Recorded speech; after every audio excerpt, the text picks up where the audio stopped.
Ramai orang ingat penyimpan emas dan pelaburan emas ini sama. Padahal mindset dia sangat berbeza dan hasil pun lain. Jangan lupa follow dan save video ini untuk rujukan akan datang. Penyimpan emas, fokus dia satu, lindungi nilai. Dia tak kejar harga naik turun sebab matlamat dia nak selamatkan nilai duit daripada dimakan inflasi. Dia tenang bila harga turun sebab tahu brand makin banyak, nilai pun makin cukup. Tapi pelabur emas lain, dia kejar untung jangka pendek. Beli masa murah, jual masa mahal. Masalahnya, bila harga turun, panik.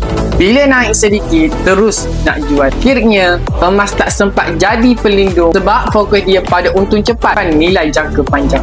Tuan Mentor selalu pesan, kalau nak menang dalam simpanan emas, jadi penyimpan emas dulu. Baru fikir nak jadi pelabur. Jadi, tanya diri hari ini, kita nak kejar keuntungan cepat atau nak kekalkan nilai harta kita? Kalau nak tenang, hadapi masa depan, mulalah dengan jadi penyimpan emas. Okay, baik tuan-tuan, yang mana berminat untuk simpan emas di Public Gold, boleh sahaja klik link di bio saya. Saya akan bantu anda sebaik mungkin. Ingat, berkos yang santai tapi sampai. Jumpa anda di next video.